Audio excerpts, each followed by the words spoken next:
All right, here we are. It is week 29 of 2025. We've been recording now for a couple weeks. All Um, right. and oh, that's what I was going to tell you, Wade. So I was asking some folks how long it took them to feel like they had any sort of interesting podcast, YouTube show, you name it, Right. and it takes about 6 months. So So we we're still got a long ways we to got a go. long way to go, but anyways, a lot of fun. And I think the most enjoyable part has been, and I think for you too, reading the comments, reading the DMs, emails we get, just kind of fun. So, anyways, but how are you? How are you doing? How's your week? Doing good. Got back into town this week. We were running all across the Northeast with my daughter. She's a senior, getting ready to go into wants to play lacrosse in college, and so went to a couple showcases up there, see a different part of the country I don't normally get to see. We went in Philadelphia, New York, and back to Baltimore. So I Okay. mean, it was a whirlwind 5 or 6 days there, but Yeah. yeah. Lacrosse is it's such a cool sport. I think I told you like my brother-in-law is super into it and coaches and all that. He's Oh he's yeah. obsessed with it as a sport. Like he can't he can't put it down. We were on vacation. He was like mapping out gameplays for, his high school team. And I was like, that's something else. We Uh, saw them all over the place up there, but down yeah. here, and I mean, in Oklahoma, if you want to play lacrosse, like we have to travel. Dallas is about the closest place. We're actually getting ready to go to Kansas City tomorrow to play in a tournament. But man, if you really want to get seen or talk to coaches, you really have to hit the coast. Yeah. So that's what we were doing. I get it. It's He's yeah, great he's though. in he's in goodness, Delaware. He lives in Delaware, so you can Okay, yeah, yeah, and beautiful area, but I mean lots of bugs and summertime's great. But did you play sports? I don't remember if I ever asked you that. yeah. So I played in high school. I played football, baseball, and I played junior college baseball as well. But Okay. that was about the extent of it. Yeah. So yeah, We're yeah. about to put our 6-year-old son, he's gonna play fall ball, and then we're gonna put him in the spring because he just wants to play. I mean, and he's got that That's kind of awesome. my you listen to your mom or your his grandma for like ideas on like, hey, what would he be good at, right? Because they just kind of Right. pick up on it.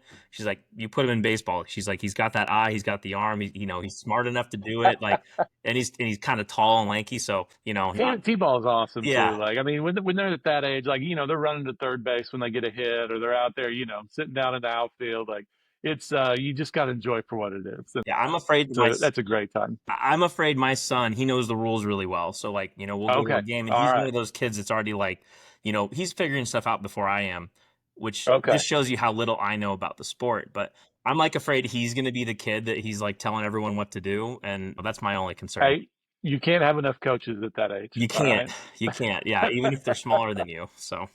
that's right. That's right. Anyways, good stuff. Well, we're here to talk about oil and gas, and we've had a couple interesting things this week, but I don't know, news stories. There hasn't really been much in the news. It's been quiet lately, at least as far as I can tell. A lot of stuff happened a couple weeks ago, and it's sort of just playing out, and not much to talk Yeah, about there, which is kind of a nice change of pace, I think.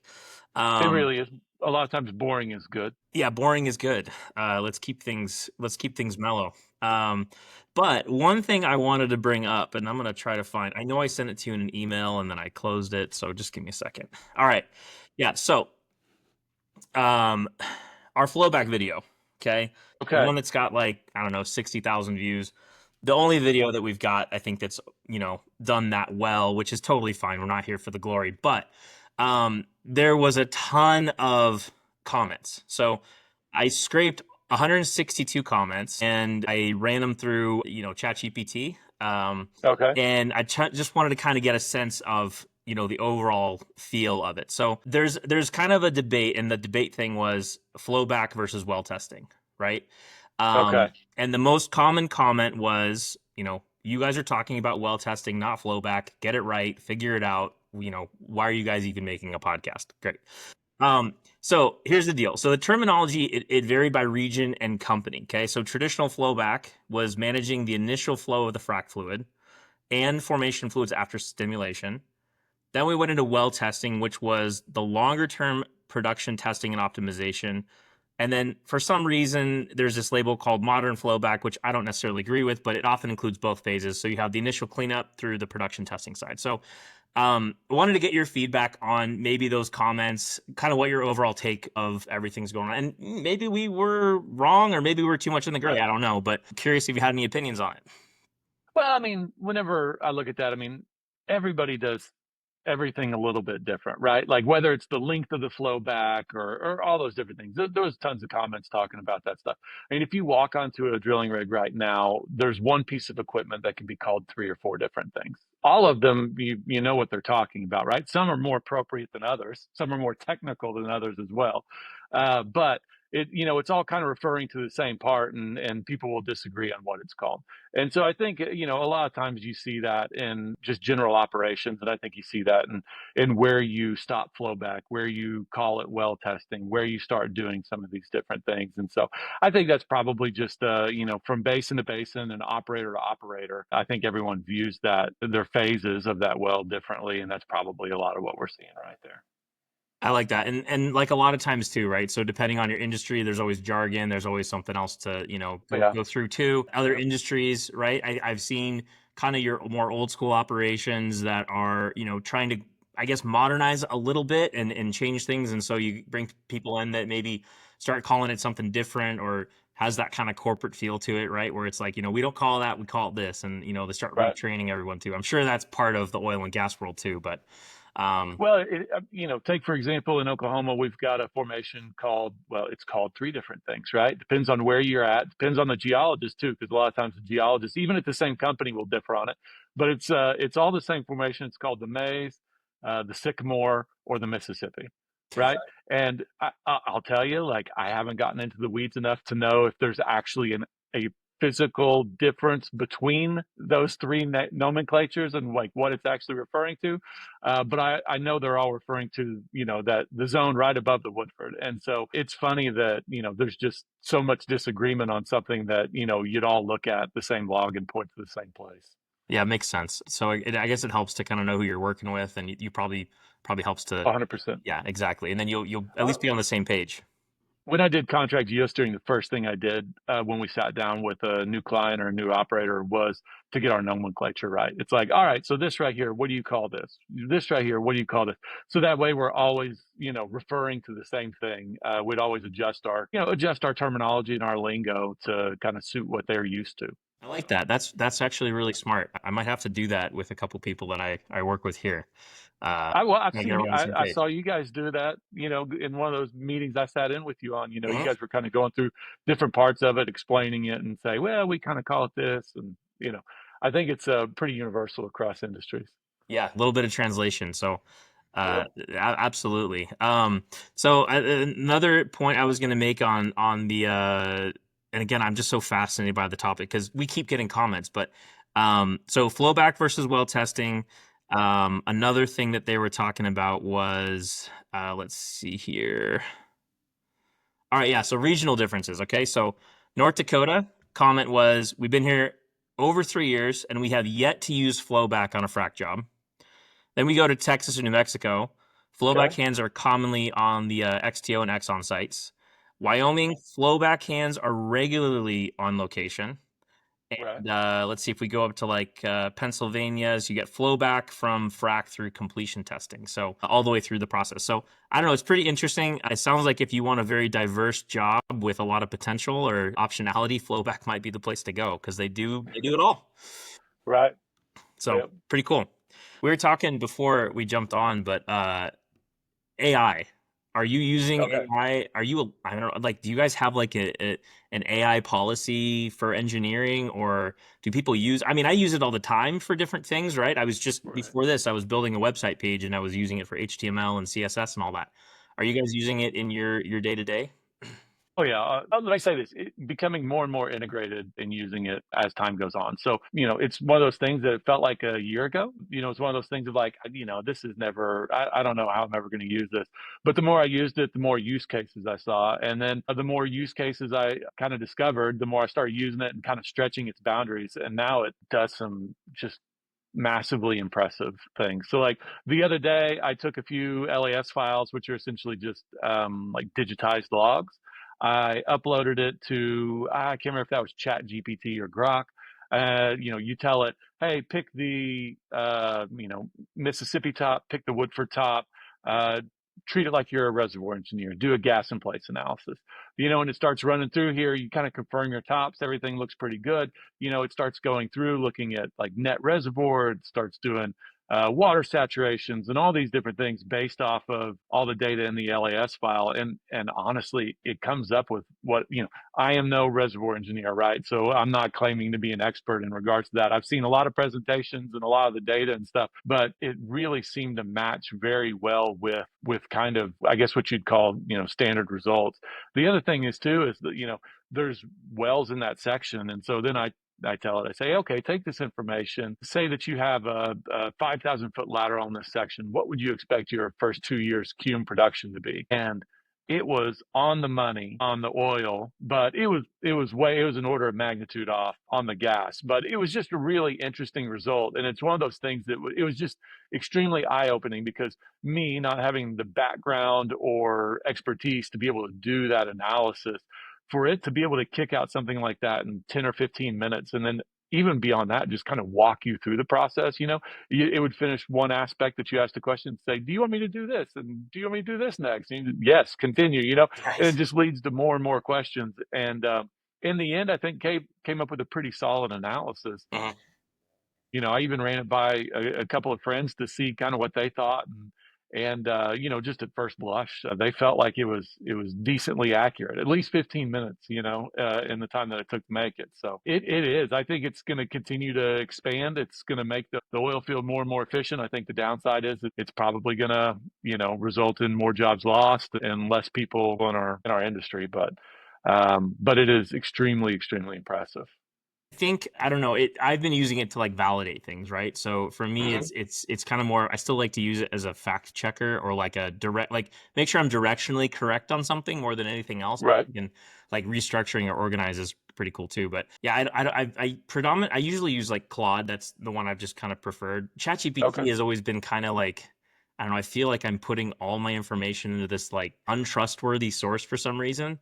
I don't know. It's just weird Gotcha. how I like trust Claude more, even though it's probably irrelevant. And then Grok, I've not really used Grok. And then last night I was on X, and there's an investment account that I follow, and they had a podcast, and Grok was in like, people are like, at Grok, can you verify this or whatever? And I think it's Right. to do that. But Grok was actually on its own having conversations with the people in the comments, like asking them. It was bizarre.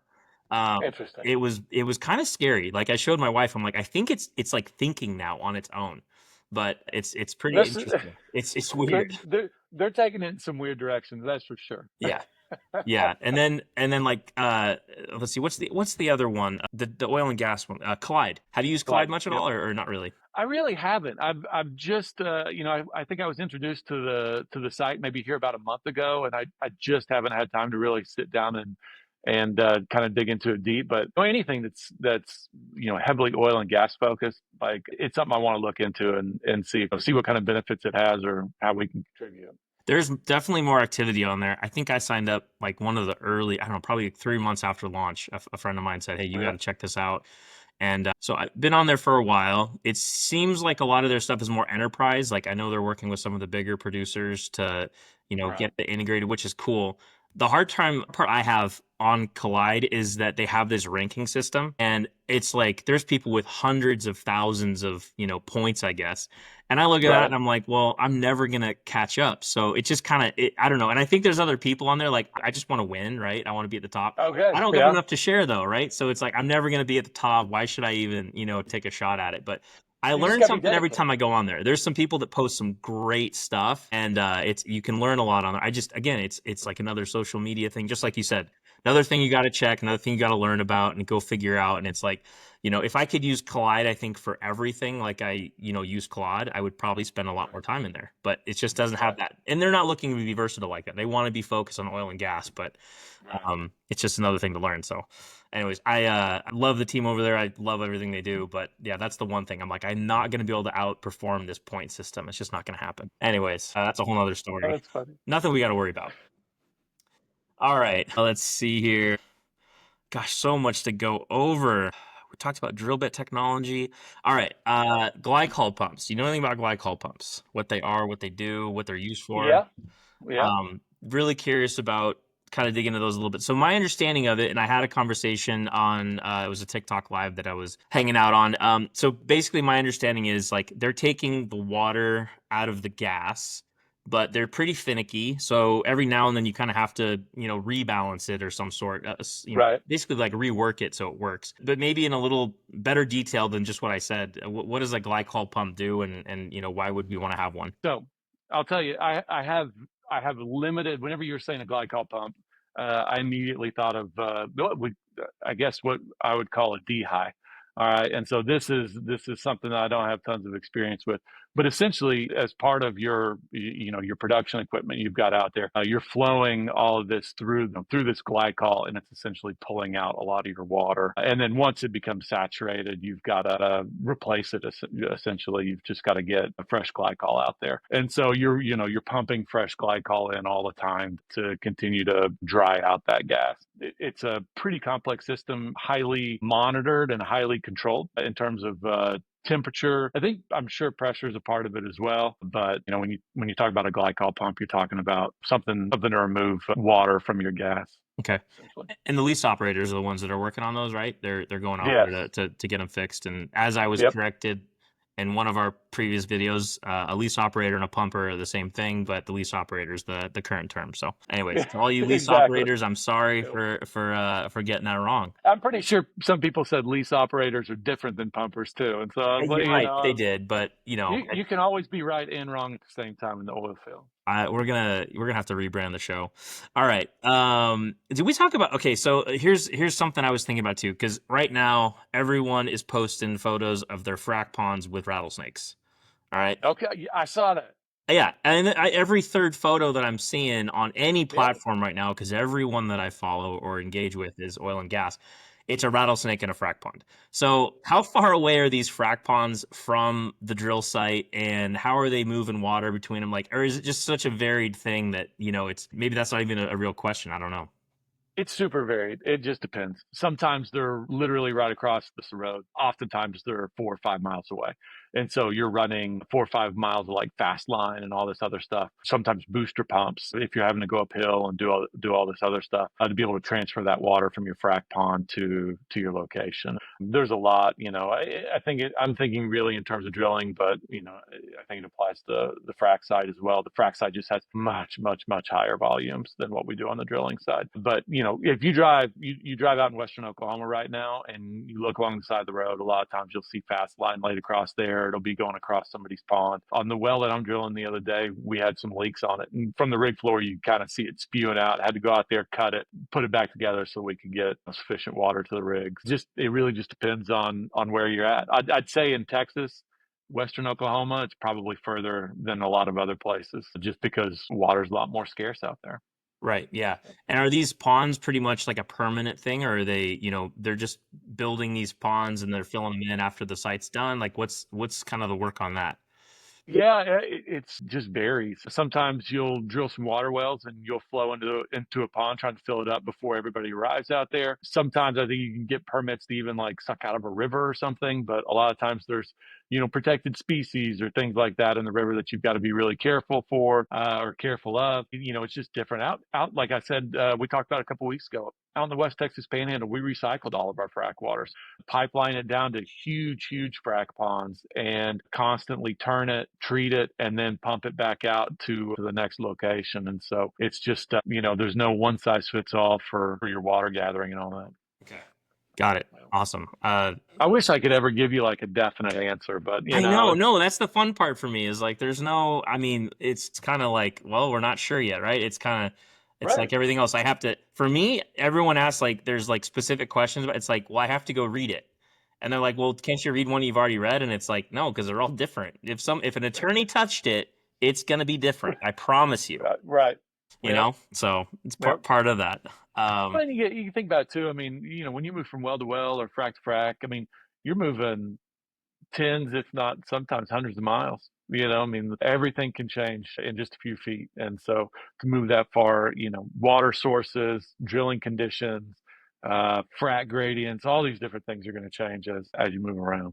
That's part of the interesting thing about it is that, rarely there are some areas where it gets a little bit cookie cutter. The next well is a lot like the last, which was a lot like the one before that.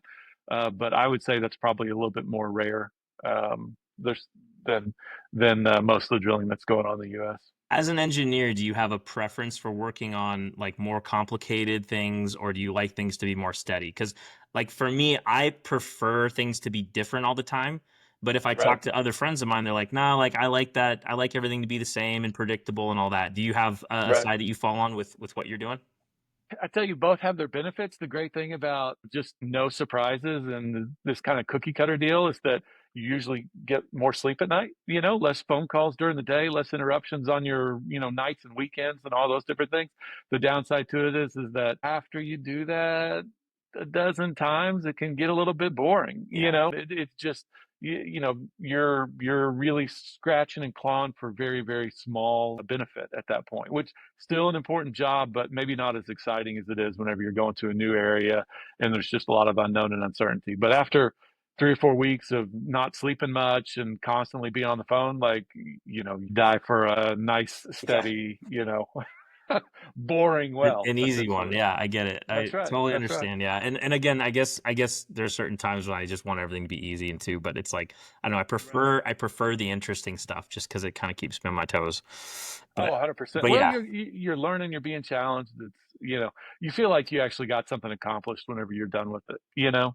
That's really it's always been funny to me, at a lot of the companies I've worked at in the past, like you drill a good well and everybody's like at the end of the well, everybody's patting each other on the back, like, hey, great job, da, da, da. And you're like, well, like there's a lot of times that I've seen that and I kind of think, well, I mean, nothing happened. You know what I mean? Like maybe you had a good plan or whatever, but like you didn't have to really overcome anything.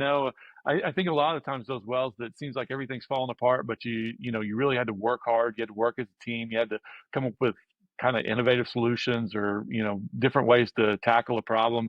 A lot of the times, those are the ones where I feel like you get the most personal satisfaction from. But nobody's there patting you on the back at the end of the well. Nobody's excited about the results because a lot of times they were more challenging. It took more time than expected or cost more money than expected. But a lot of time I feel like where a lot of the best, most focused work is really put in.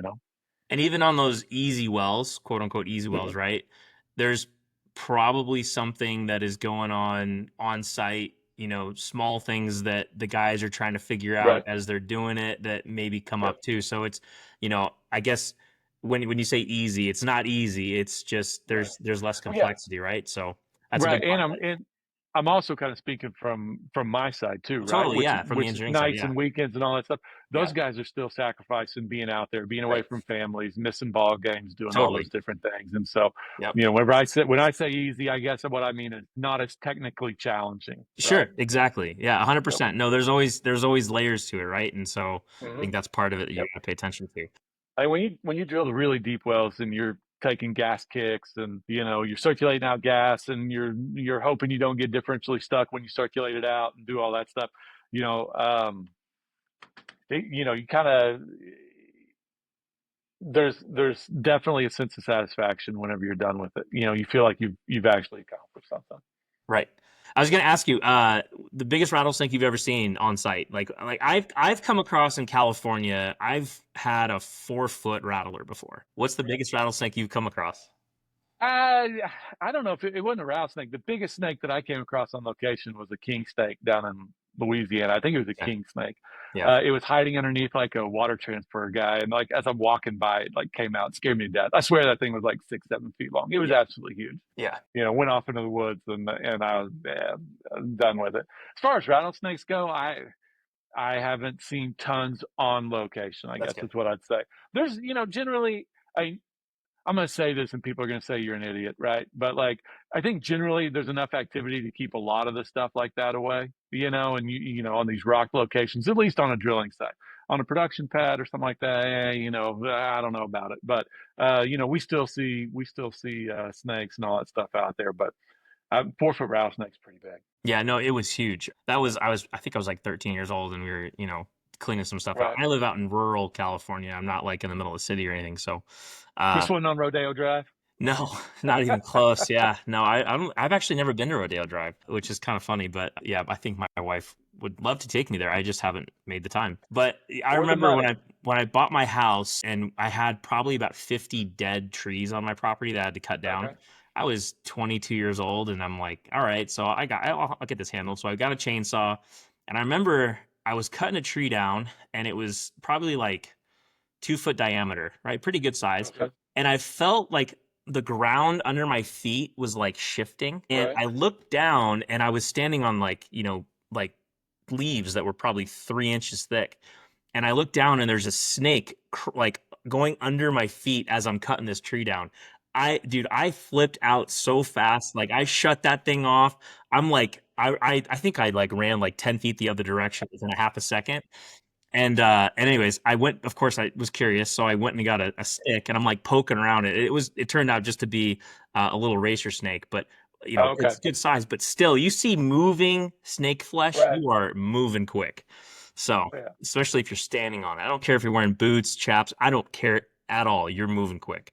Now, hey, I know there's some guys out there who've been on location and got good pictures of snakes, or at least snake Yeah. skins. Like Oh maybe yeah. maybe they've seen a snake skin or something like that inside their trailer or something like that. Like I'd love to see some pictures from it. All right, That'd so be cool. if you're That'd be out really there, cool. post some rattlesnake pictures. Like let's go ahead and fill up the feed there I'll and say so next week you and I'll sit down. If we get some okay, photos on these, okay, we'll pick one of them out. We'll show it, and I'll make sure you guys get a local energy swag bag. That'll be kind of fun.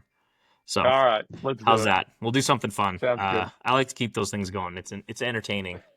It really is. And I'm sure some of these guys got some pretty good stories and all that. Yeah, I mean, there's not really much else on site. Like, I think snakes. It's got to be snakes. As Wait, that and stray dogs. yeah. Stray dogs. Oh my gosh, they are But always showing up. but I think for photo purposes, kind of like Indiana Jones, like why does it have to be snakes? So one thing I wanted to ask is there seems to be a lot of employment placement companies in oil and gas. So there's companies that'll say, "Hey, send us your resume," or they work for the company and then they subcontract out the work. They're not general contractors, but like they're engineering firms or they're Right. providing lease operators, that kind of thing. I don't know, like, do you see a lot of that, or is that kind of more, maybe I'm just coming across it more often because of what I'm doing, but it seems to be pretty common from what I can tell.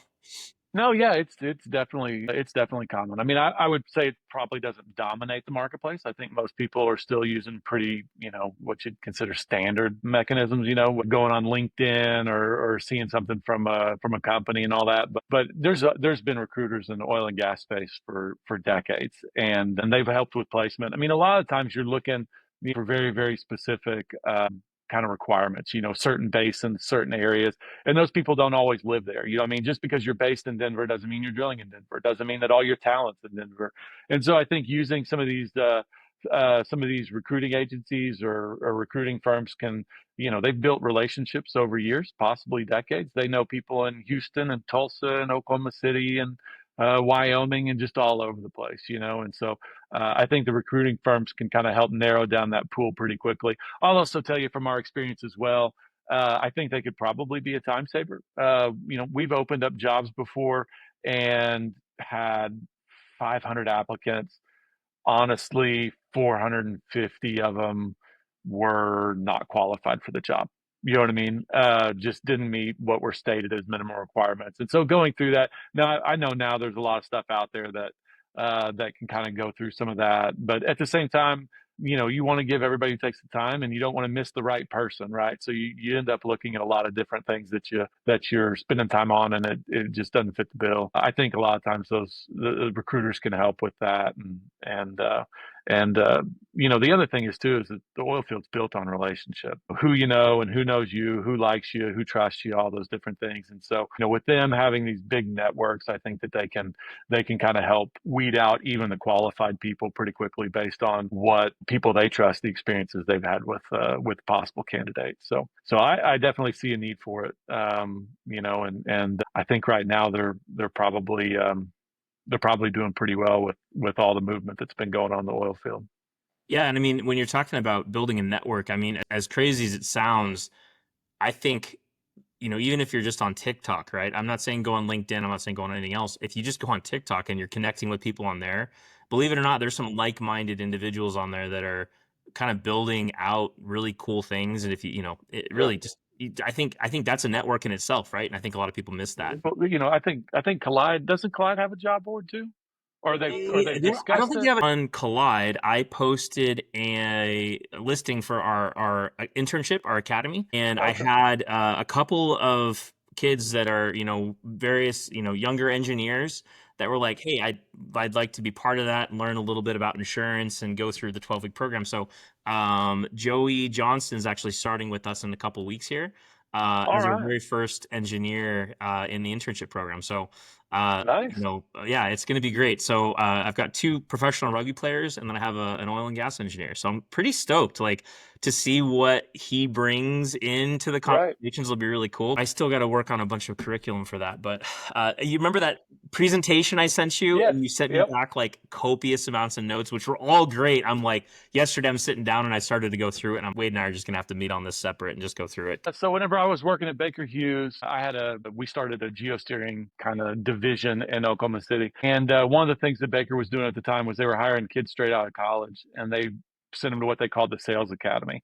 And it was pretty intense because for an entire year, like they didn't really, I don't want to say they didn't do work, like they pretty much just traveled around taking classes from different places throughout the company, right? Some of them were sales classes, a lot of them were tools classes. Like they came to Oklahoma City, and I did a 2 or 3 day deal on like geosteering. Like, what is geosteering? Who's geosteering? This was still pretty early on in Rad. kind of horizontal geosteering, but like it sounds very similar to kind of what you're doing with the academy and everything. And a lot of those guys did really, really well. So I think it's I great. missed my calling. I still think I missed my calling about like I didn't grow up in an oil and gas world, but Right. that's I think this is like my it's probably my second and third career is going to be in the oil and gas space. So we'll see. I All like to right. drill. I want to drill a well someday. I want to be part of one. I want to Well, in like October you can come out there and see it. So no, like I want to we'll get you on one. actually like be part of that whole operator process. Like I that's like a 10-year goal for me. I think it'd be kind of Okay.